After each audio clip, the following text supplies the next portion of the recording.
হরে কৃষ্ণা, রাধে রাধে বন্ধুরা, সবাই কেমন আছো? সবাইকে স্বাগত গোপীনাথের চ্যানেলে।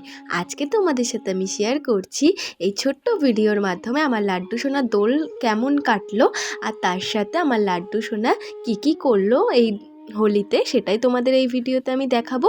তাহলে শুরু থেকে শেষ পর্যন্ত অবশ্যই ভিডিওটা দেখো। লাড্ডু সোনা তো হোলির জন্য সাদা ড্রেস পরে আর সাজুগুজু করে রেডি হয়ে গেছে। এবার লাড্ডু সোনা রং খেলবে, তার সাথে পিচকিরিটাও দিয়ে দিয়েছি ওর সাথে। ও তো রং মাখাবে সবাইকে, আর আমি লাড্ডু সোনাকে সুন্দর করে একটু রং মাখিয়ে দিচ্ছি। দেখো, হ্যাপি হোলি লাড্ডু সোনা। আর তোমরা তোমাদের গোপালকে কিভাবে রং খেলালে সেটাও আমাকে এই কমেন্ট করে জানিও এই ভিডিওতে। জানি অনেকে অনেক জায়গা যায় লাড্ডু সোনাদের নিয়ে, বৃন্দাবন, মায়াপুর, আরও অনেক জায়গায় অনুষ্ঠান হয়, আমি যেতে পারিনি। দেখো, আমার লাড্ডু সোনা বাড়িতে বসে বসেই কত রং খেলেছিল, আর সব বাচ্চারা আসছিল আর ওকে রং মাখিয়ে চলে যাচ্ছিল। দেখো, ওকে আমি খাবার দিয়ে দিয়েছি। আজকের খাবারে ছিল সন্দেশ। এই যে সমস্ত ঠাকুরকেও আমি রং মাখিয়ে দিয়েছি, রাধা গোবিন্দ, ওইদিকে শিব, তারপরে লক্ষ্মী, সমস্ত ঠাকুরকে রং পায়ে ছুঁয়ে দিয়েছি। আর এইদিকে তুলসীর পিঁড়িটা একটু সুন্দর করে সাজিয়ে নিয়েছি, রঙ্গোলি বলে না, মানে হোলি আবির দিয়ে একটু তুলসীর পিঁড়িটা সুন্দর করে সাজিয়েছি। এবার আমি লাড্ডু সোনাকে তুলসীর পিঁড়ি ওখানে বসিয়ে দেবো, তারপরে লাড্ডু সোনাকে অনেকে রং মাখাতে আসবে।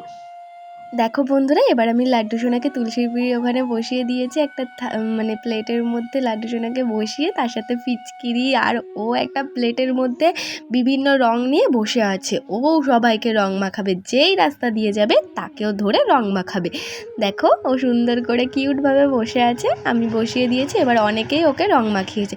তার সাথে ও ছোটো বালতির মধ্যে যেন কী নিয়েছে, দেখো, বেলুনস। এইগুলো যারা যাবে, মানে এর ভিতরে রং আছে, ছুঁড়ে মারবে, সেই জন্য ওর পাশেই বেলুনসগুলো রেখে দিয়েছি। দেখো, আমার লাড্ডু সোনার তো এবারের দোলযাত্রা এইভাবেই কাটলো। তোমাদের লাড্ডু সোনার দোলযাত্রা কেমন কাটলো অবশ্যই কমেন্ট করে বলো। ভিডিওটা ভালো লাগলে লাইক, কমেন্ট, শেয়ার অ্যান্ড চ্যানেলটা সাবস্ক্রাইব করে আমার পাশে থেকো লাড্ডু সোনার ভালো ভালো ভিডিও দেখার জন্য।